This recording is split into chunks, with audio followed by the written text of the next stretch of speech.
Welcome to the Car Deal Advisor Podcast Show.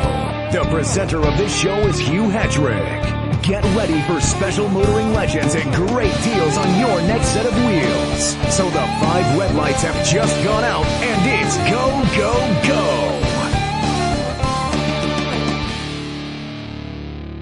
Car Deal Advisor Podcast Show with me, Hugh Hetrick, and my very special guest, Jonathan Sutherland. Hello there, Hugh. How's it going in Duns, Berwickshire? Oh, it's brilliant as usual. Absolutely fantastic. Love the place. Enjoying an early spring, I believe, in down there as well, yeah? Yes, it's been pretty warm this week, although a bit more cloudy today, but no, I can't complain. We're almost getting a suntan. Excellent stuff. Who needs Sarasota, Florida, when you've got Spittle? But, No, I'll take Sarasota, that's fine. Yeah, I think I probably would too. I think that's the thing. So it's been a busy week. I've done, this will be my 3rd podcast this week. I've had Chris Hay, which I did yesterday, and also Andrew Dixon, who was on the show last night. So we've got an extra podcast, which is brilliant. Fantastic stuff. Getting quite a back catalogue there. So it's a good thing to have all those podcasts out there. Yep, now I need some listeners. But you have hundreds of listeners, I'm sure. Yes, we're nearly at 1,500 overall, which is quite good. So we're, with all the platforms combined, it's definitely beginning to take shape, which is great. It's always good. And our listeners always love you, Jonathan.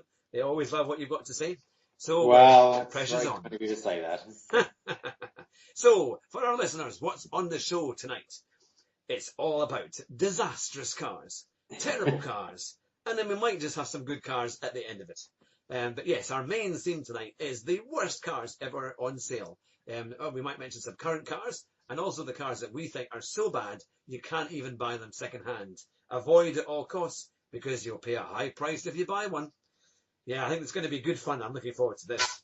Oh, there's just so many that used to be absolute clunkers out there, weren't there? Yeah. I mean, the first car we ever had, to be fair, when we bought it after we left school, was a Vauxhall Chevette. And that has to be... Yes, that's right. Yeah, we bought that. Or were you giving it, maybe? Maybe we were giving it. Maybe we weren't. Maybe they didn't even want any money. That shows you how bad it must have been. Just take it away. I really wanted to get rid of it. Yeah, the Chevette Saloon. And I always remember one of my friends who actually had one, a proper one. And he says he knows why he called it the Chevette, because all you do is shove it. Because it always breaks down as much, So that was one car that was certainly one of the worst cars. But surprisingly enough, I did a video a couple of weeks on the worst cars on sale in the UK today. And we went over it a little bit last night in our previous podcast. There are some really not very good cars on sale at the moment. And I don't think people are always that aware of them. So we're actually doing a good public service tonight by saying, right, these are the cars to avoid. And you'd be surprised at how many major manufacturers make them. Yeah, well, there's a few out there. I mean, there's no sort of cars that are sort of dangerous these days or sort of fundamentally flawed, but there's cars out there that are just really lazily designed. There's no thought gone into it. It's just churned off the production line. They're not even particularly cheap. They've no charisma. That's the trouble with them, really. It was like the £22,000 Ford EcoSport. Exactly. It's terrible. Yeah. And you can get the kind of cars that you can get for that price. I mean, we looked at that one at the car dealership in Northumberland when we went down there. It was about £23,000. Yeah, we thought it was going to be like 16 or something. And it's a Brazilian built box. Yeah, it's just the salesman was not impressed when we said, it'll be about 16,000. And he went, no, it's 23. Exactly. It was like, 50% more than we thought it should be. It's unbelievable. Yeah. But I mean, and they don't drive very well. And it's the one car apparently that the Ford engineers are ashamed of. Yeah. It was like... They're quite happy about the ride and handling of the Ford cars, but that's the one that they don't talk about. That and the B-Max. Yeah. Well, we didn't mention the B-Max. Yeah. That's one. That's a new one for tonight then. Yeah, there you go. Have to do that. Did you not almost buy one of those? A gold one? I did. At what a point. Yeah, it was very cheap. You see, the car dealer advisor doesn't listen to his own car dealer advice. We all make mistakes. At least you didn't buy it. Though you did try and buy that yellow Hyundai Pony from the Toyota dealer in Edinburgh. I remember that. Well, yes, I know that it shows you how bad my credit rating was because I failed. I couldn't even get higher purchase for £1,000 Hyundai Pony. when I was about 20 odd. So, I was working The part-time. finances refusing a £700 car. I originally think it was about 50 quid a month. And they said, no, you've got no chance of paying that one back. Oh, how much they knew, Yeah, that's going to make a great headline for the podcast. How we can't even afford a £50 Hyundai Pony on finance. Oh, it was a machine and a half. Yeah, so that was fun actually. I've forgotten about that. But yeah, so we were mentioning things like the Ford Ka Plus, the new one that they launched. That is pretty ropey and really naff, not a nice car. Obviously the Vauxhall Mokka. That was a your favourite, your absolute favourite, the Vauxhall Mokka. Well, the thing is, I was with my mother today, and we were behind one, and she says, "I know you hate that car in front, but I actually quite like it." I was like, "I know, please." The trouble is with these cars is if the designs change and tastes change, or Ford find themselves that they don't have a small car in their range, then the market demands that Ford have a small car in their range, so that fleet deals they can have a range of cars. It's why they used to have cars like the Honda Legend or the Nissan Maxima. Do you remember those cars in the 1990s that literally nobody bought? Yeah. But if a company had a deal with Honda or Nissan, then the managing director would want a luxury car, and they weren't allowed to have anything unless it was a Honda or Nissan. So you had these few Honda Legends and Nissan Maximas, which nobody bought apart from the CEO of the odd company. So you'd end up with sales of like 5. Citroen CXs, or what's that one? The XM, is that the one you were talking about? XM V6, they sold 5. I mean, that was it. That's the UK sales, was 5. I mean, the thing is, if you bought a car like that, it would cost you a fair bit. Yes, it was a fairly big discount, but you paid about 25 grand for it, even in those days. Yeah. And it was worth literally about 10 grand after a year. I mean, it really was shocking, because even nowadays, the discount, the residuals aren't as bad as that. On most cars are reasonable. But that was, I mean, it was a big, I mean, if you're an accountant, you get fired for buying that, Oh, exactly. You lost all your money. The finance director would be looking for a new job. No, it was something else. But I think it's funny, you don't get the big manufacturers making luxury cars anymore, do you? I mean, I know they do really big cars like the Insignia and the Mondeo, but the things like the Scorpio or the Omega, which were kind of a luxury car of their time, they just don't exist anymore. So these bargains are not really around so much. Yeah. Well, of course, we were at Company Car in Action a few years ago when they brought out the Mondeo Vignale. Yeah. I remember we joked with the auction price saying, after 3 years, what is it going to be worth? And it was saying 3.5, 3, 3, 3. Cheap Mondeo. And that was, I'll let you know. That was it. Yeah, exactly. The hammer was down. I'll let you know. And it was the thing. But I mean, I couldn't believe that Ford brought that out, because I mean, already now the discounts are huge on them. And I mean, there's you'll get a Vignale Mondeo, which is actually quite a nice car, for about 20 grand, and it's done maybe a few thousand miles. There's a huge. I mean, it can't be cost effective for them to run a car like that or to produce them. They must be losing money on things like that, because they just don't get anywhere near the retail. It doesn't cost much more to produce a Mondeo Vignale than an ordinary one. I mean, you're just throwing a bit of leather in there and some Roche leather, TFT screen or something. That's about it, really. Some better wheels. It's not costing them much more to make. But the Vignale actually is a phenomenal car. I saw one today, and a handsome car. And you can get them for around about £20,000. It's a damn good deal. To be fair, the Mondeo is generally a very good-looking car, especially the ST versions. I think they look really quite smart. But it's almost forgotten about now, because everything's on PCP. And they're not so good on PCP because they're quite high because the residual value is low. Yeah. So they lose a lot of money. But I mean, we were passing a BMW garage on Saturday, and when you can get a new 1 Series, or for £279 down and £279 a month, it's barely more than a Dacia. Yeah. You're going to think, Well, I've said before, we've said in the podcast, Prestige is dead. It's dead, because the only people that can afford PCPs are the people who take Prestige cars, because the residuals are high. Yeah. So Prestige has killed itself. I mean, and brands like BMW and Mercedes, I really don't know how they... I mean, they're mass manufacturers now. Any pretense that these are Prestige brands is out the window. Yeah. Prestige brands now is maybe Porsche, maybe Bentley, Rolls-Royce, but they are the prestige brands now. Aye. Everything else is produced by the thousand. Yeah, Or by absolutely. 100,000, isn't it? So that's the thing. I mean, even Porsche with the Macan. I mean, that's not. I mean, it's just really expensive Q5, isn't it? I mean, that's basically what it is. Aye. Actually, we need to do our worst SUVs, because there are a few of them out there that were pretty bad. Remember, when we were in America, we had the Jeep Commander, wasn't it? Yes, 5.7 V8. Yeah. Now, in all fairness, the engine was good, and it did feel like a kind of military-style vehicle. I don't know what the economy was like, because you paid for the petrol. But, it was like a military-style vehicle. Yeah. And it was quite heavy, wasn't it? I mean, they sold them across here for a while. When Chrysler and Dodge were doing really kind of when they were quite strong in the late 2000s. And that brings me on to the American cars. They've never quite really cut it over here. In the late 2000s was no exception. I actually worked for a garage that had Vauxhalls, and they had Dodge and a few others in Jeep. And I mean, the thing is, they would actually have recalls, and they were still in the showroom.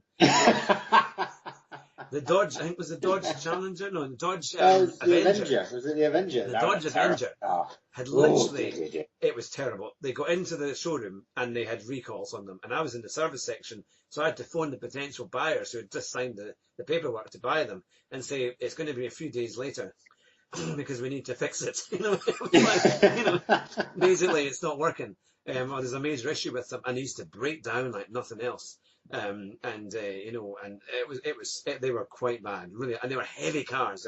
They weren't even nice to drive. They were heavy. They would roll about the road. The steering was woolly. I mean, it was just not. But they weren't even that cheap. No, they were way overpriced. Yeah, I mean, they're meant to be a bit of Americana in England. It really wasn't. It was like the worst of America. Yeah, combined with terrible European dealer service. I haven't even come to the service side of how bad they were for that. But I mean, it made the experience something else. But of course, they also had. What was the thing? They had to shift them. They were so slow to sell. I mean, list prices were like 18, 19 grand, and they were selling them for 10,995. After about 6 months. I mean, they literally were just, throwing them out the door. Recalls or not. They were still trying to get them out the door. And I remember our bosses, because they all thought, oh yeah, we've taken on the Jeep Chrysler franchise. And I went, what? What have you done? Because they had Vauxhall, which was doing all right. And then they said, oh, we're going to have a new franchise here. It's going to be Chrysler Jeep. And we just looked and went, oh no. Yeah. It's be awful.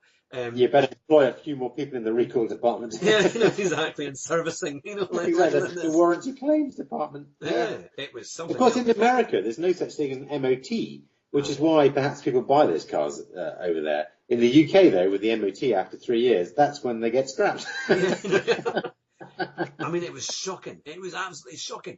I remember, our listeners, in Glasgow, the Chrysler PT Cruiser was really quite a common car. They did quite well with that over there.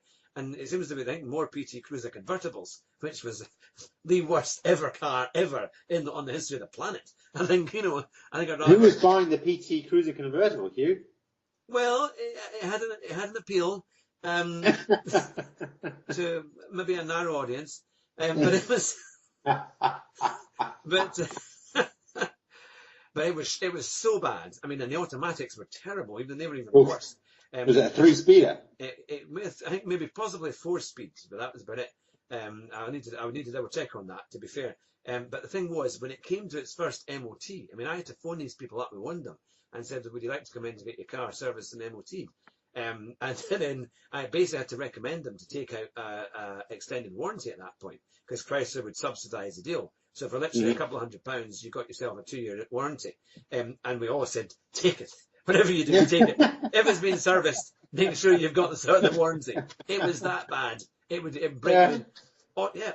It cost one poor guy who his PT Cruiser, it was his first MOT, and it cost him 1,500 quid to get it through. That's appalling. Yeah. You could probably do a whole program just on Chrysler. They were that bad. But the Voyager, remember the Voyagers, their gearboxes would go within 3 years, no problem. And it was like £4,000 to get a new one. And so that's why we always said, look, if you have it more than 3 years, you've got to get the extended warranty, and then at least Chrysler will cover the cost. of that, because that was a huge, you have a massive bill.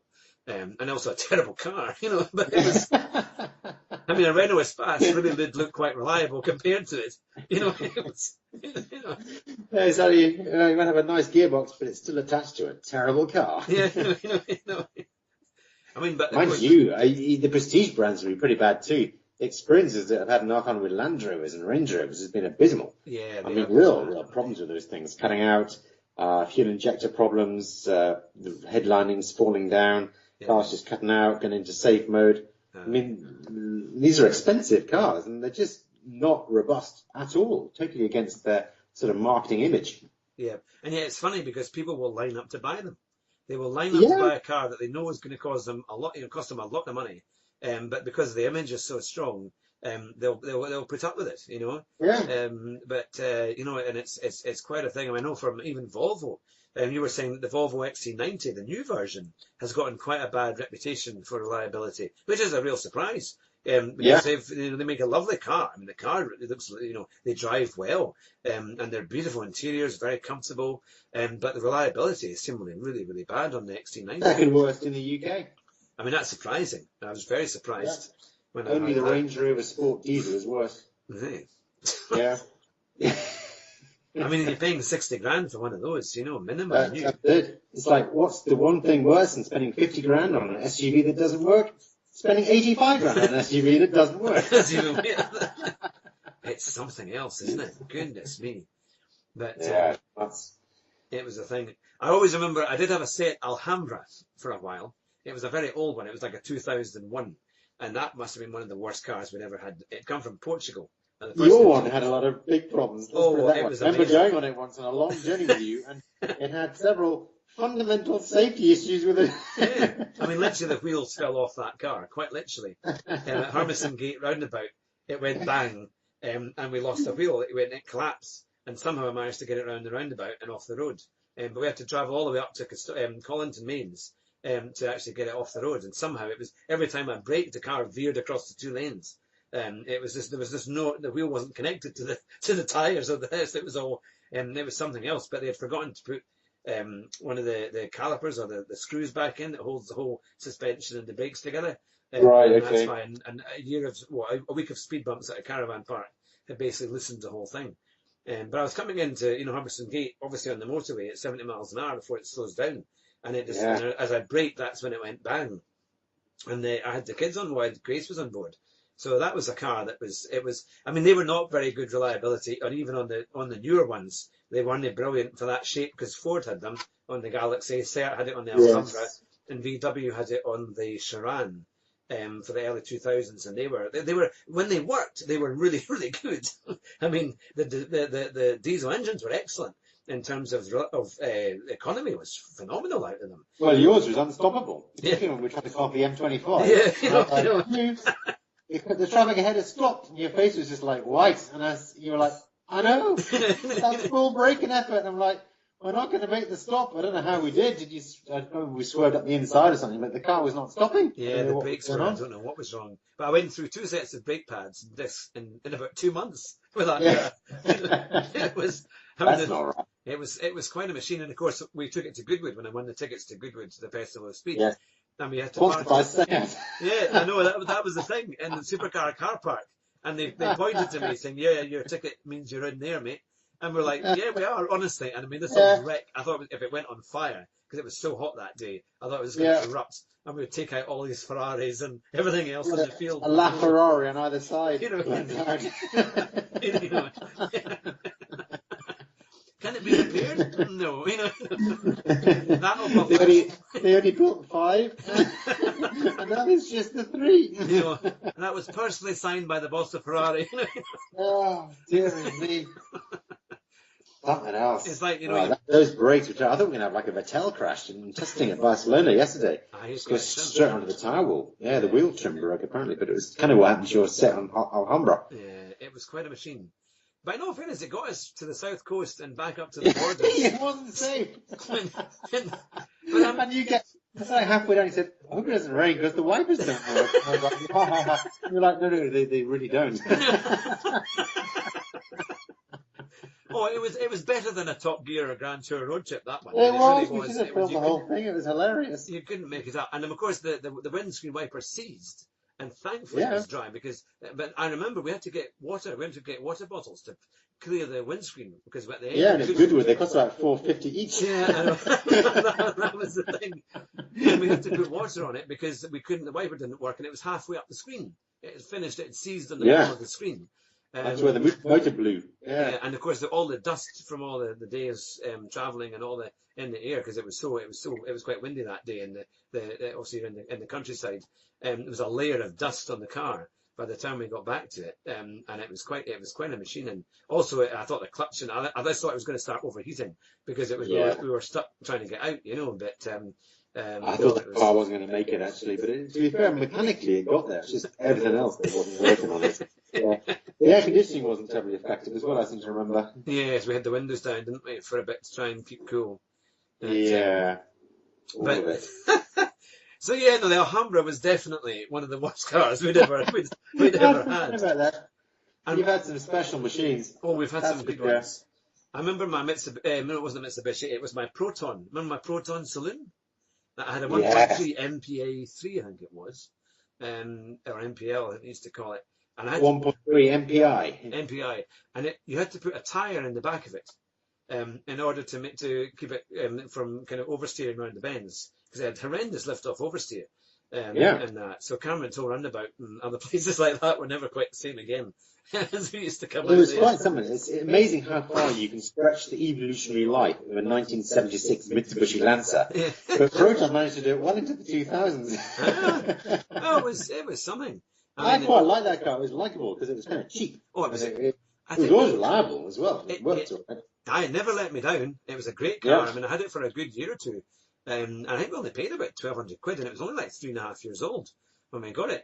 I mean, it really was. Like a 3-year-old car for £1,200. Aye, because it had a smoker, and it was a Motability car, but they must have gone through all the mileage because it had done about 85,000 miles when I got it. What's it been doing? I mean, just driving from the moment they got it. Basically smoking and driving. Yeah. I think that was it. Must have just been smoking permanently. Yeah. So we had that. And then was your VW Polo. I remember we were going to Costco, and that was a terrible car. That was and awful. If you drove it for too long, it had a 4-speed box, and if you kept it in fourth for too long, it just wouldn't come out. And that was it. Yeah. It just stayed in fourth. It just kind of jammed up. I used to think that time we were driving through Darkeith, and I remember you saying, it's got a slight fuel leak. So if you leave it for a while, the fuel just leaks out the tank. And then there's this massive crash, and the exhaust came off, and there were sparks coming out the back. And fuel that had come from the tank was flaming away, and there was just a trail of flames going in the back of your car. And I was like, stop! I remember stopping in the entrance to Dalkeith Palace, and we just had to jump out, and we both thought it was going to go up, like a sort of movie-style explosion. We're like, Hugh, run!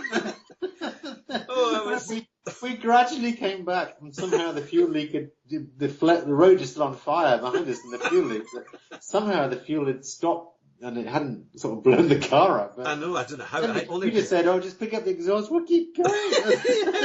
You know, it's how I asked you to do that. Exactly.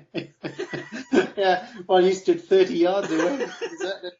Just get under the car, snap the exhaust off, and we'll keep going. That was. We will make it to KFC. Yeah. I remember driving that home back to the flat, and the thing was, it was so loud as well, but it was so dangerous. I like Group B rally car by the time you finished with it. Yes, it was. Well, I sold it to a friend of mine, and they got a new engine. They put a new engine into it and did it up, and eventually they sold it on to somebody else, I think. So it did last for a few years after that. But it was quite a machine. I used to think that the faster you went, the more power the headlights got, because it was so poor, the headlights, you could hardly see anything. They were terrible headlights. Yeah, they were really bad. And and you could see right through it. It wasn't that proper glass. It kind of didn't have the reflector stuff in it, So whenever you got somebody coming down the way, the lights would just totally blind you, because the glass was so cheap. I mean, it was basically the base spec car, and from 1983, I think. So it was older than your first car by a long way. I never knew why you bought that car. My Fiesta broke, I think, and it was going to take quite a lot of money to get it through its MOT. So this one was it was only, I think it was about £300-400. So that you kind of forgive a really cheap car because it's maybe not quite as bad as what It's what, it's like if you pay a lot of money for a new car and it's really bad, then it's worse. That's the thing. But yeah. So that's these kind of cars, they're not around anymore. These kind of cars because of the MOTs and things these days and the emissions tests. So you don't see proper clunkers like that. Having said that, I saw 2 Fiat Puntos in Edinburgh today, which really looked finished. Oh, they really do. The old ones, especially from the 2000s, they were yeah. There are like Domino's delivery cars, one of them, and it's always driving around the place. There's that, and there's a Toyota Corolla, which is probably from the early 90s, that do Domino's deliveries around here. And I mean, they're resilient cars, I'll give them that. But they're finished. They're real bombs. I don't know who gives them the MOTs. And they were so unreliable. I mean, any kind of mid 2000s or early 2000s Fiat Punto, I wouldn't go near. And even to be fair, late 2000s, I think now. Although it's funny because we were travelling past and coming back from Edinburgh the other day, and cars that are even 10 years old now, like Mondeos and stuff like that, and Astras, they look so much in so much better condition. When you think, 20 years ago, or 30 years ago, when we first kind of almost started driving, it was just like, cars that were 10 years old, they were finished. They were absolutely knackered. But now you can buy, an 09 plate or, a 59 plate car, 58 plate car, and it looks still quite reasonable. Absolutely. And this is maybe where the car manufacturers have shot themselves in the foot. Because you don't need to get new cars anymore. I mean, the only thing you do is really upgrade the technology on board. Maybe if you want Bluetooth or better connectivity or sat navs and things, although it's all on your phone these days. So why do you buy a new car? That's the thing. They really need to innovate and innovate fast. Otherwise, people are not inspired to buy new cars. And I put myself in that category. I'm just not seeing stuff out there that's just wanting to put a hand in my wallet and buy the car. And even Chris Harris on Top Gear was saying that when he was testing the new M5, wasn't he? He was saying it's all very well, but this car's irrelevant. Because the 535D does 0 to 60 in just a second longer, does 4 times the economy, and costs a fifth to run it or something, So you're only buying it just for a total laugh. You've got speed cameras everywhere. In Edinburgh, you've got potholes. If you leave it in the city centre, someone will ski it because they're jealous of it. So, the environment there is not conducive to selling new cars. No. And millennials don't drive. Well, certainly the kids these days, they don't drive. They're not interested in driving. Yeah, they're too concerned about the environment now, isn't it? They're concerned about the environment. They've got Ubers. And if they do, then they sort of rent cars. Like Volvo has these sort of rental schemes and just take a car clubs. Yeah. So car sharing has come in a big way with Uber. No wonder people aren't buying cars anymore. Yeah. No, it's a thing. But I think we should get on to more terrible cars. And remember there was the Vauxhall Vectra and then the Cavalier beforehand. They were never brilliant. Compared to like the Ford versions, like early Mondeos, 93 Mondeo to a 93 Cavalier. Yes. The Mondeo was a much, much better car overall. Especially when that was launched, the Mondeo was actually quite a good car. But then there was a Cavalier. They were dodgy for lift-off oversteer, really bad for that, especially the hatchback, the SRIs and things like that. They would, any roundabout and you lifted off, the back end would come round quite quickly. And also the Vectra. Well, the Vectra was, of course, notoriously bad. And it was so bad that I think Clarkson refused to drive it, wasn't it? That's right. You refused to test it on Top Gear. You just sat there and you refused to make the video. That was that kind of year where Vauxhall really wasn't very good. I remember you were working at a Vauxhall dealer. And you drove the E-Drive Vauxhall Corsa, and you almost had off. And do you remember they were turquoise, which was the big thing in the 1990s? That's right, yeah. And you were on a test drive with this whole couple, and the car just wouldn't turn. You just went off, and you sort of went one wheel on the grass. And then it had lift-off oversteer when I lifted off to try and get around the bend. It had a huge skid, and I managed to get it back without crashing in the notorious Earlston Road. And I remember coming back because they crawled on the way back from Earlston because they were driving. And then as soon as they got to the garage, they left. I was really just going to dump the car and run away. It was like, I think they were quite scared by my driving. But also by the car. Because, of course, the Vauxhall E-Drive, that Corsa E-Drive, it was designed as an eco car or an economy car. But what they decided... They took the anti-roll bar off the rear axle. So, of course, the thing was completely unstable at the rear end. I mean, why would you take that off? And that was a learner car. BSM. They bought millions of off, thousands of them. I used them when I was an instructor with them in the early 2000s. and they were shocking cars. They really couldn't be any worse. And, they were a terrible car. The 3-cylinder ones, they were really easy to stall, weren't they? Because they had there was no kind of momentum in the engine at all, so you could stall it so easily. You could barely get to 70 on the dual carriageway unless it was a long hill, downhill slope. You might have a chance of getting up to that. But no, they were really, really bad. Yeah, they used to stall if they got so little power. They were just awful. I think it was like 60 horsepower or something like that. It was next to nothing. But no, they were a terrible car. So we've covered quite a bit. It's more power than my new VW Up, though. That's only got 59 brake horsepower. Normally, I would have said, why on earth did you buy one of those? In all fairness, you have given me the reasons that were actually quite sensible. So you can leave that car in airport car parks and things like that, and it's going to be there when you get back. 59 brake horsepower. It's a lot of power. And it's not, my VW Up is not the Take Up. It is the Move Up, and that has color-coded door mirrors. That's amazing. That is its feature, and it has electric front windows. So it's not short of equipment, that car. I can tell you that. I'm very proud of my Up. I asked for a cheaper one because they make 3 models. One called the Take Up, one called the Move Up, and one called the High Up for the upper classes. And I said, well, the one I really want is the VW Hard Up. Because I'm on a serious budget here. So that's what you got. So yeah, I ended up with that one. But I remember just going back to the selling cars, and you had that Vauxhall. The first car that I ever sold, I was astonished I sold it.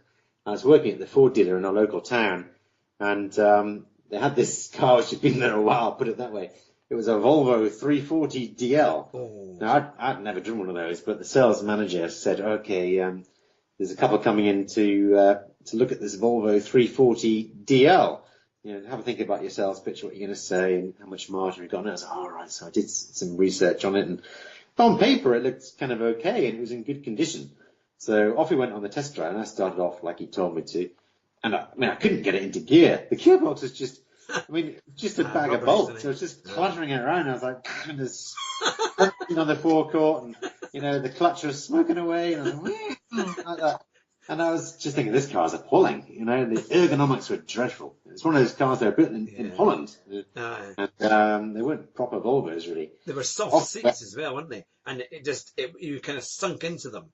And they were just awful. It was just not a nice experience. The back was aching after like 90 seconds in the car. Yeah. And anyway, off we went with these squishy seats, terrible gearbox, the harsh engine that was smoking away at about like something else. And off we went. I just thought this car's appalling. I'm not going to sell this car.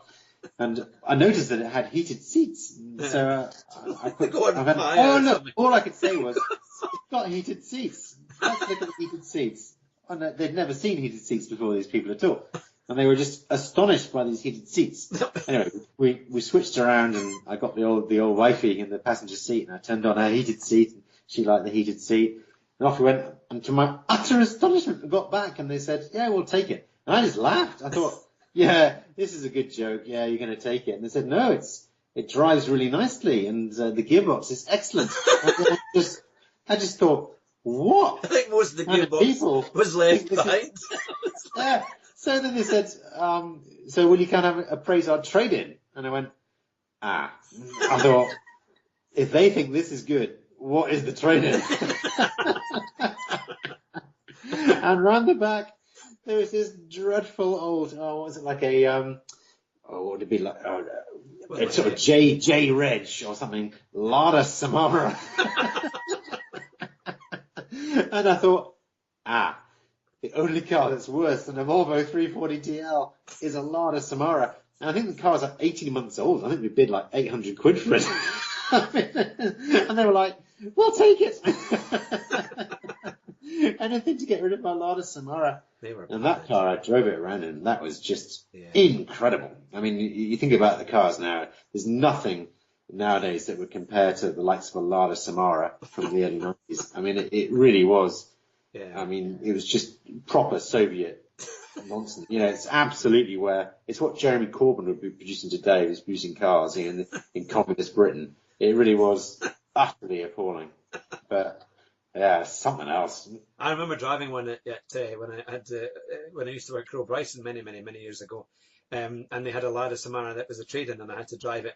And once we got it going, it took a while. It was not a very old Samara. It's 3 or 4 years old, but the clutch was so heavy and really sharp as well. It was really difficult to drive, and the gears were horrendous. Yeah. The steering wheel bent. It was that thin, and it had no strength to the wheel at all. I mean, I don't know how people could drive them. It was that bad. You just think never would anyone would just get out of the showroom, let alone someone actually drive it. Yeah. I kind of miss these cars in a weird way because they really were truly terrible. Yeah. And it was, but I mean, Lada exists, don't they? I suppose the Rainbow Renault. So Yeah. Well, I mean, the Riva wasn't as bad. The Riva actually was, because it was more, it had been built for so long, it was more reliable. The Samara was. Well, it was, and it was designed by Fiat in the Yeah. 60s. So, I mean, that's when the Italians were quite good at designing stuff. So, okay, they built them out of terrible, cheap Russian steel, didn't they? And they kind of rusted away. But they were quite funky. They were so cool for a while. Yeah. And now you don't see them. So if you were driving around a Lada Riva around sort of Edinburgh, You'd be very it'd popular. it would be a cool car. Same- Of course, they took them all back to saving the- Russia, didn't they? Yeah, it would be like saving the climate, saving the planet. That's Buying a right. Riva. I remember one of my friends at university had one, a Lada Riva, and he bought it for like £100 or something, and it actually didn't have a fuel tank. It had no fuel tank. So he used to drive us in from to the science block at university, and the job of the person in the back was to hold a iron brew bottle full of petrol, which had a clear plastic tube to the carburetor. And that was your job. You're just holding this thing of petrol swaying around in the car. And every now and again you'd have to fill it up from a jerry can that you had in the back. And that was your job. You were the fuel system. I said, well, what do you do when you buy yourself? And he said, I have to have a passenger at all times. It's like you need a co-pilot, someone to hold the fuel bottle. That'd be pretty dangerous if you go over a bump and it spills, isn't it? Well, it was the most dangerous thing I've ever seen. But I think he was going to try and adjust it so that he had he was going to have a fuel can which had a kind of hole in the bottom. But Right, I think the car exploded eventually. Which perhaps isn't surprising. Yeah. And I do remember our visit to the British Motor Show many years ago. I think it was at Birmingham. We went down, I think we drove down for the day. And it must have been early 90s, I think. Well, that's when we got our licenses. And we went to the FSO stand. Oh, yes. And we broke the toggle switches on the FSO Polonaise. And Yeah. they just Well, came right nobody off. knew what they were. Nobody knew what the switches were. Yeah. I remember asking the people from FSO, and they hadn't a clue. I mean, they were as embarrassed as anyone else at the time.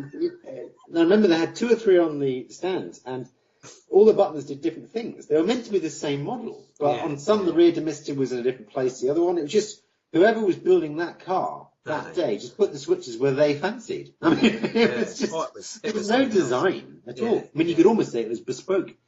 But they never saw MOTs, those cars. They did not get to 3 years. Yeah, Very rarely yeah. did they get to 3 years. Yeah, no, they were just scrap. What we're going to do, we've had a phenomenal, would you believe it, that's going on for nearly 40 minutes. So Oh, we my better goodness. give our listeners a quick break. So, Give them a break. You can see the counsellor. Yeah. yeah, I said this last night, we'll pay for the therapy, but it was like, it was like, so there we have it. You've been listening to the Cardio Advisor podcast show with me, Hugh Hatrick, and my very special guest, Jonathan Sutherland. We'll be right back after this. At cardioadvisor.co.uk, we can help you save thousands of pounds on your next new car or van. And we can also source second-hand cars as well. And we can save you money on car rental, whether it be in the UK and abroad. Just click our rental link on the website. And we'll give you a free gift if you trade in your car with We Buy Any Car using our special website link. So go to the website now and see how much you can save. And it's back to the show. Thanks for listening. The Advisor podcast show with me, Hugh Hatrick, and my very special guest, Jonathan Sutherland. Now, Hello. before we get started, we must tell our listeners about our YouTube page. You can find it under Hugh Hatrick. We've got lots of great videos on that, including our worst cars on sale today, plus how the website works. That's cardioadvisor.co.uk. And of course, if you go to the services page, you can drive a supercar from just £49. We've got some amazing deals. Just click the link on our services page, and it will take you to the supercars page, and then you'll be able to see exactly what you can drive. We've also got car rental, which is available in over 53,000 locations. And we've got a great deal with our affiliate Fair Square, which you can actually buy cars through, or you can simply finance the car of your dreams, and always make sure that you get a fantastic rate of finance on it. So there's plenty to look at, and there's plenty to see on YouTube. And of course, you can follow us on Facebook at Car Deal Advisor. And also our Twitter is Car Deal Advisor 1. So there we have it, a quick plug, and make sure you like and subscribe to all our channels and shows. So back to the worst cars in the world. So John, there must be more on your plate. What's next? What is next with the worst cars in the world? Well, I mean, it takes a bit to beat the FSO Polonaise, doesn't it? That was a machine. I mean, all these cars from the old communist bloc were just something else, weren't they? I mean, remember Clarkson was it Top Gear? I think it was still Top Gear then, when he did a car from the communist era. And they got all these cars together, and they were just terrible. I mean, there was no design innovation whatsoever. No, it was, I mean, I remember the Yugo. Remember the Yugo Sana? And the Yugo 33, I think it was. Because you've had personal experience of that. Oh, well, not quite. I have never owned one of these cars. I've been in one, though. Yeah. Yeah. People you know who had one. That, we do know who had one, yes. So Yugo, was that the 30? That was the 33, wasn't it? Yeah. And it was a rebadged Fiat from, was that the 70s Fiat, that one? Right about that era, yeah. I mean, Fiat was selling all their designs to these despots in the Eastern Europe. The only way they could make any money. It was like, exactly. And they were always more reliable than their new cars, I suppose. But yeah. But it's a bit of a shame. It's like we should really get people like sort of Maduro in Venezuela and Castro in Cuba. They should start making cars. Or North Korea should start making cars and see what kind of stuff they come up with. Because then you get more of this kind of nonsense coming back onto the UK market. Aye. Remember there was that the old Dacia Duster.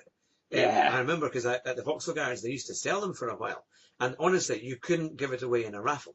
I mean, the guy that won it actually gave it back. It was that bad. It was so bad he gave it back. I think it was powered by a 1.3 petrol Peugeot Talbot engine at the time, and it was a huge Jeep. It was a big kind of like a Wrangler Jeep type style. And so it was heavy and it was incredibly slow and really, really bad. They were something else. Did you ever drive one?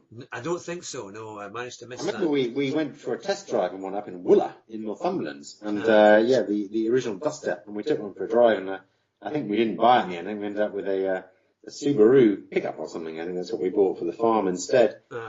Just a phenomenal car compared to a Duster. Yeah. No, there were some pretty ropey cars. I mean, I suppose they were really cheap. So that was kind of, I mean, they were like $4 or $5 grand. They were literally nothing compared to but I mean, if you bought one of those, you'd regret it straight away. Yeah. When you think what you're going to have to put up with and that. But and then there were things like Novas that used to get nicked all the time, but they were not great cars. I mean, maybe they handled, they used to understeer as well. They weren't great and they weren't built that well. But I mean, it was probably a better car than the early Corsa. The only thing was the Corsa looked a bit better because it was a bit more modern. It was modern, but they spent all the money on the design of the exterior of that car. Because it was kind of cute, of course, when it came out in 93. It did look quite good. But yeah, the drive was just dreadful. But then if you think about sort of bad cars today, then things like the Vauxhall Mokka are right up there, aren't they? Really? Just being incredibly average. Actually not that cheap. And I remember driving on a company car, and they're just not very well resolved cars. You have to move the hill road, the hill route at Millbrook, and the traction control would be cutting in, and they weren't resolved. They were bouncy. You kind of felt a bit sick in them. Whereas everything else is much, much better. Like a VW Tiguan, something like that. It didn't leak. To things like the Mokka. And also, I mean, we used to have them for our work. Mokka turbo diesel, top of the range, 4-wheel drive ones. But they were always in turbo drive when we needed them. But they wouldn't even get into the 40s. And that was the diesel. That was 1.6 turbo diesel, top of the range. And that's terrible for it's quite a small car. It's not a particularly big car. It was really shocking economy from them.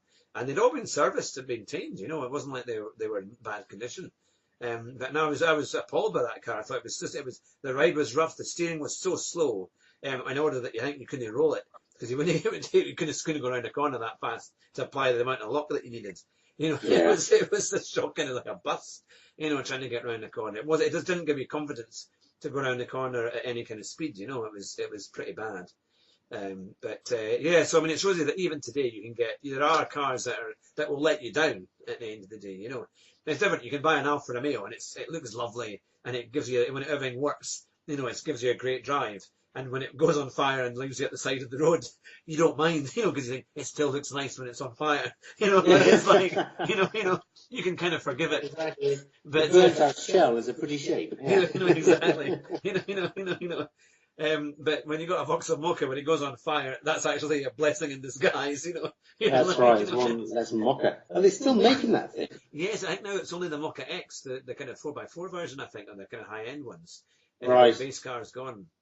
And they're like 24, 25, 26 grand list price or more. Yeah. And I mean, there's discounts on them, but it's not good. There's so much better cars out there. If you look at sort of Kia Sorrentos or Santa Fe, Hyundai Santa Fe's, and you can get stuff, proper 4x4s with nice interior 7-seaters for that kind of money. Up in the mid to high 20s, you're getting this kind of thing. So I just don't understand why you'd buy it.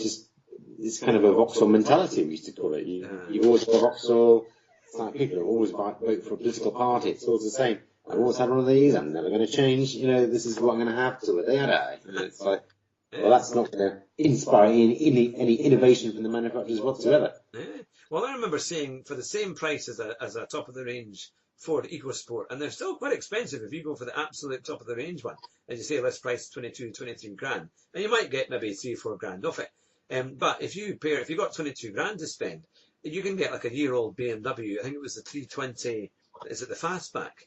The one that's a kind of 5-door. Yeah, grand. But it's a 4-wheel drive. I saw a 320 diesel 4-wheel drive. Yeah, grand. And I quite like that car. There's something about it, I quite like it. And I thought, I know what I'd rather have between that and an EcoSport, that's for sure.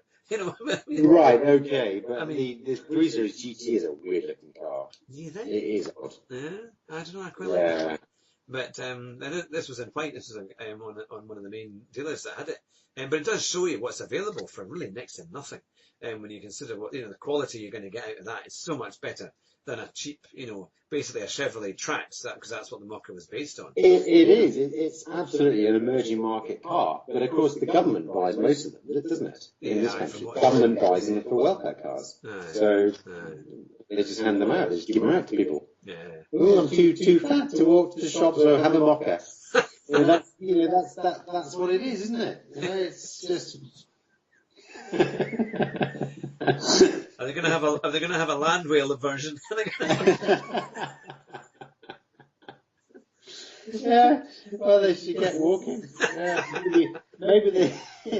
Yeah, exactly. Maybe less reliable cars would be better. Then I'd have to. I just call up the AA. I suppose you come and sort them out. I do remember there was a great advert for the Lada Riva, and it had the Lada on the back of an AA tow truck, or an RAC tow truck, and it was. And the advert, honestly, you could not make this up. It says A to B via the RAC. Yeah. And this is because they got 2 years, I think, or a year's free RAC cover if you bought a Lada Riva, and you're going to need it. I mean, that's how much confidence they had. Don't take it on a long journey. It was, you're more likely to end up, waiting at the side of the motorway with your hazards on, I think we should go and find a load of Lada Rivas. Yeah. We have to go back to Russia. We'll go back to Russia. We should go and buy about a couple of thousand of them. We'll get some, bring them over, and start giving them to Corbynistas and saying, "Here you go. Here's your Corbyn car. This is what you're going to be driving." Yeah, that's soon. Yeah, yeah. That's what we should do. That will end socialism and communism forever, I think. Well, you can't raise the expectations of the masses, can you? It's got to be only just good enough to be able to drive, and that's about it. But that's it. That's right. Everyone has to have the same model. Terrible. I have to say, mind you, in the old days of MG Rover, in the last days of Rover, they were producing some pretty bad cars. The old Rover 25s, the base cars although they were kind of comfortable, the brakes were they were so poor. They wouldn't have ABS. A lot of them, the entry level cars didn't have ABS brakes. My mum had one, and that was, although the ride quality was really, really good, it just wouldn't stop. It would lock up its wheels, and it was not nice on bad weather. And it was also, the gearbox wasn't very nice. The clutch was quite sharp. But the funny thing is, they're still going today. Even when they went through the boy racer phase, everyone had an MG ZR, which they were a bit better. But you still see really knackered ones now going about in ZRs, normally in Burnley and places like that. They always have them down there.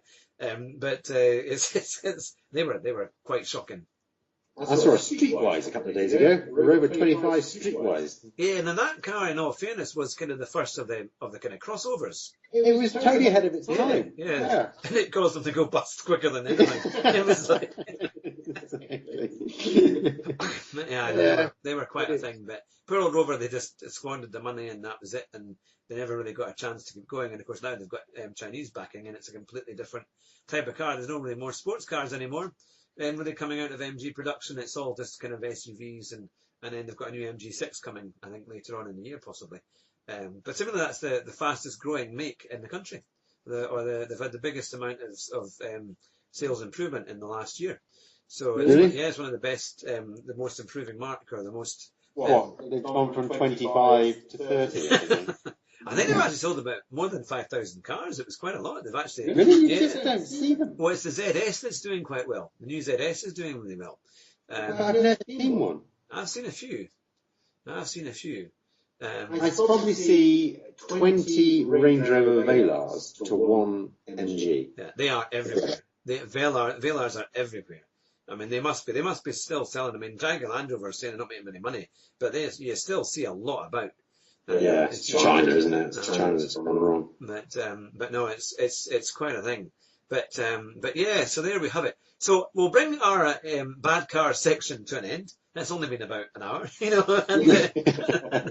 and for our listeners, we're going to go on to, I think, our next category which is barn finds, because I know you and I have both been kind of getting very into these kind of old cars, and watching programs about how people find these old cars and then do them up. And they're fascinating, and I think it's time for all our listeners to go out and try and find an old car. I mean, in an old, see if there's a neighbour or somebody in the street that's got an old canopy on an old Lotus Elan or a Lotus something or whatever it might be, and say, right, see if they'll sell it to you, and then try and see if you can get it going, because I think now's the time to have a go and get a classic. Definitely, and it's weird, isn't it, that as we get into towards the third decade of this century, people are looking back to the 80s and 90s. Yeah. It's happening with music. I'm always amazed that when I listen to music these days, even in relatively sort of places where young people hang out, a lot of the music is from the 80s and 90s, and they're not interested in the music that's being made today. And I think it's something... exactly, because it's all just absolute rubbish. But it's almost the same with cars. Yeah. Everything is so samey these days. It's all quite safe. It all kind of works, apart from the mocha. And people are looking back to get a bit of character in their cars again. Yeah. And I think that's what you look back and you think back to sort of old Mercedes, the Ewings used to drive in Dallas. And they're incredibly glamorous. These cars were, that's when prestige was prestige. That's when you didn't. If you were driving a Mercedes, you were doing well. Whereas now, if you drive a Mercedes, you're probably on the welfare. So it's, you look back to the old models, which were really real status symbols, and that's what... You're on universal credit, you mean now. The money's finally come through. That's right. Exactly. You get down and get your bags and scratch cards in your mocha. And this is going to get demonetized. Anyway, it's never made us any money anyway, so don't worry about it. Oh, we're safe then. But I think people are looking back, as you said, and it's almost like the stories that the old cars could tell. When you open that garage and there's like a 1985 Mercedes SL in there, and you think, who bought that? And what did they do? What did they embezzle? Whose pension fund did they embezzle to buy that? There's all the stories behind it, which is interesting, and the design is kind of crisp and nice. The it had bumpers that will, snap a child's legs. It's not like the days where you can just drive over people and they're fine. But they look great. And people want a bit of that. It's you get old Range Rovers, with big bull bars on the front and stuff. It's they were really totally politically incorrect, but that's what people want. Yeah, it's like the Mercedes SLs as well. They were very popular. They were on Dynasty and all that kind of thing, and they're now worth a fortune. Or they're they're real classics, and some lovely, amazing cars that you would get. But I love the Barn Finder. It's a chap called, it's produced by Haggerty. And you just look at it on YouTube for Barn Finder, and all the cars on there are incredible. I mean, they had like it was a Ferrari 250F that has been sitting in somebody's garage that they'd forgotten about. And it was still in its original condition and original paintwork. And now the value is actually on a car that's original, rather than something that's been repainted or changed. And they want it to be as it was as much as possible. And it's incredible, the kind of cars that they find. And there was one guy who was driving through Detroit. I think it was Detroit, and he saw some nice old cars outside on this garden in this driveway. So he went in to have a look. And he had these old Chryslers, but a lot of them were in quite good condition. It was a pastor of a church, and he was in his spare time. He loved getting these old cars, and they were all up for sale. A lot of them were in his, they were running order as well. And he was giving them away for like $1,000 or $2,000. He just wanted to clear the space. And the guy was saying, look, these are worth way, way more than that. Even in the current condition, they're worth, 7 or 8 grand or more, And then he went into the garage that he had.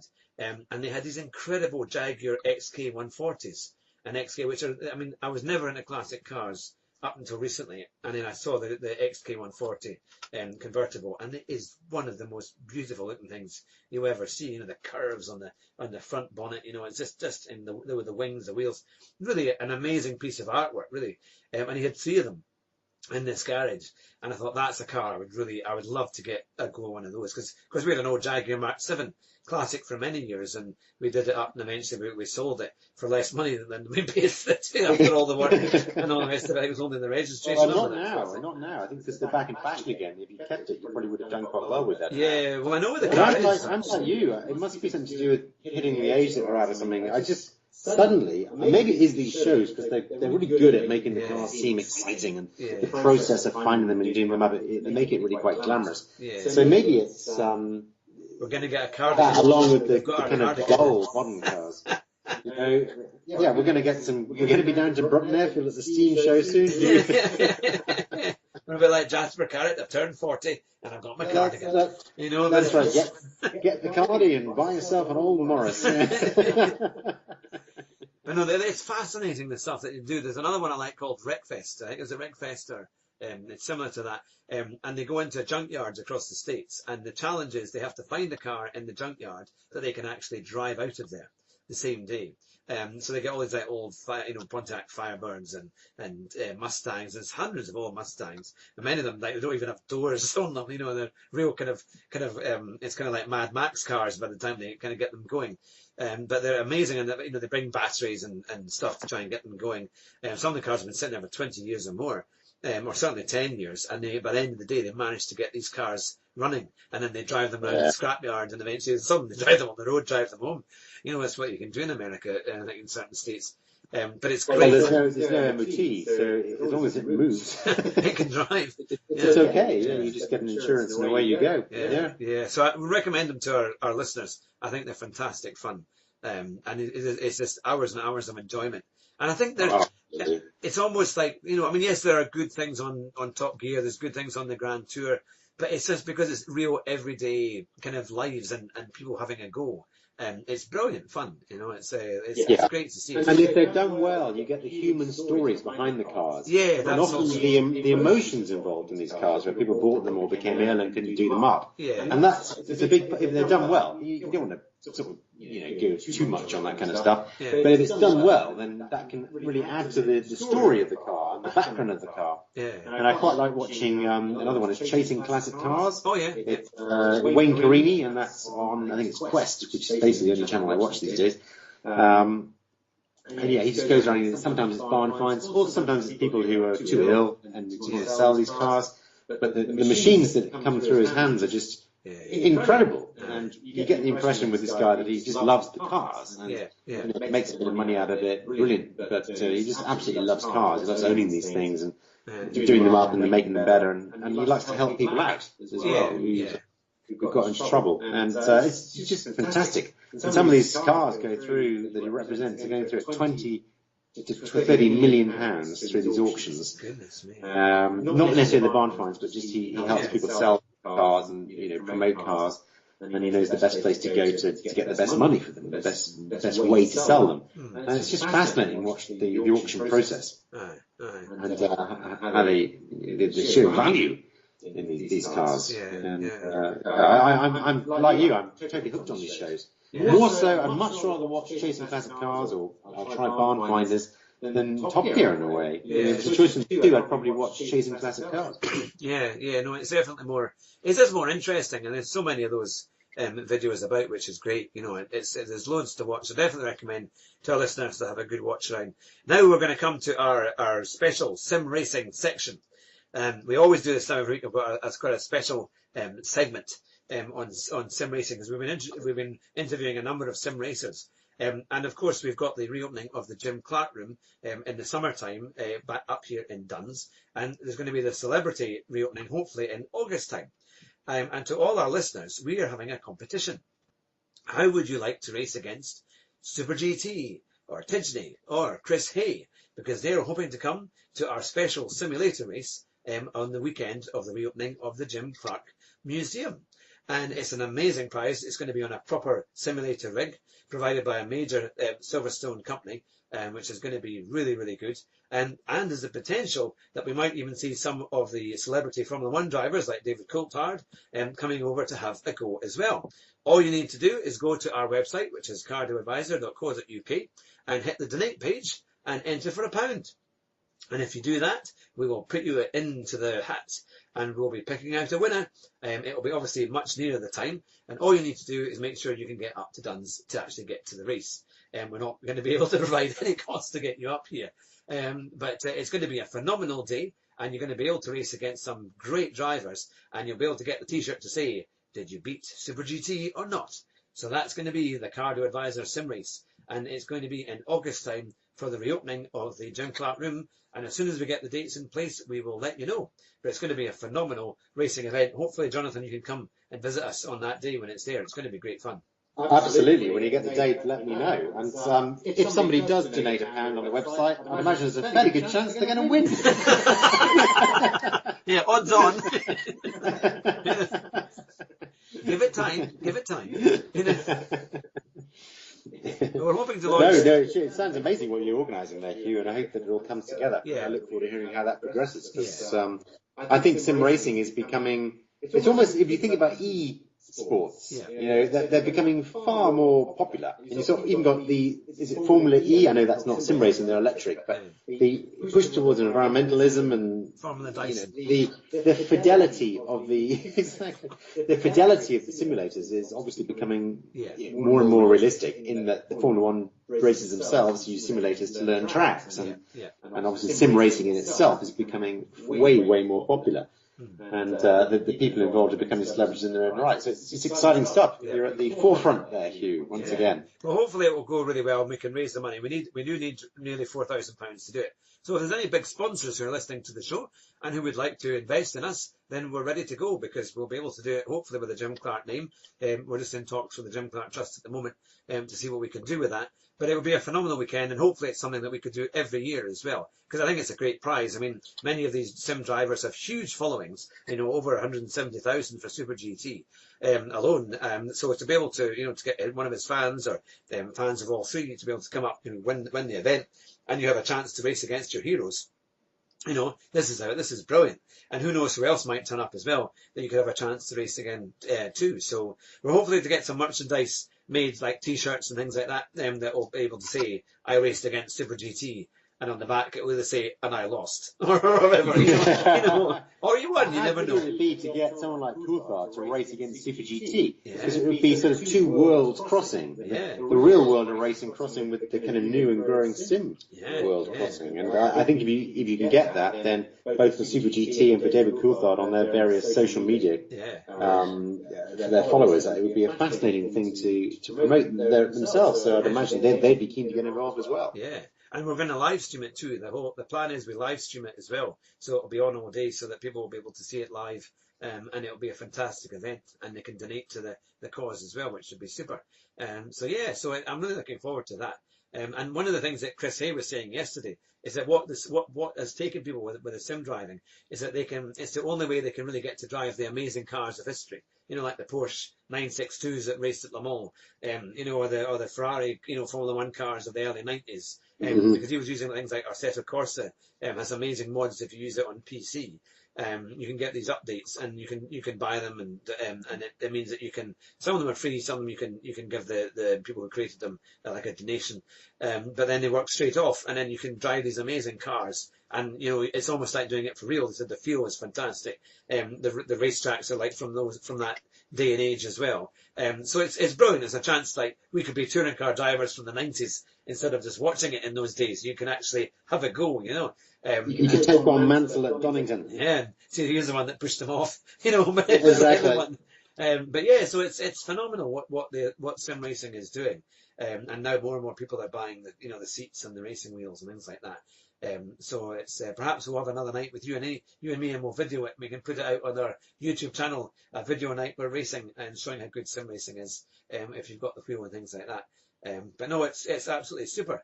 Well, look, we better bring it to a close. I don't know how much of our listeners can take, but it's been a pleasure having you on the show. And thanks it's been good fun as always, Hugh. It's good fun as always. And thanks to all the listeners. Remember to go to our website at cardioadvisor.co.uk, where you can get a range of amazing services, from driving supercars to organising your hire car for your Orlando holiday. It's all there on the cardioadvisor.co.uk website. But a big thanks to Jonathan Sutherland, for our guest this week, and to all our listeners. Have a great and safe week. Just like William Willard, drive carefully. We'll be back soon. Bye for now. See you later. For more information, go to cardioadvisor.co.uk, and you can see all the special offers that we have on the website. And remember, we have our YouTube channel, which is at Hugh Hatrick, and also we have our podcast on Podbean, on iTunes, SoundCloud, and Anchor FM. And if you like what you hear, please like and subscribe to our shows, or you can donate every month for just £1. Thanks for listening, and we'll speak to you soon. Bye bye.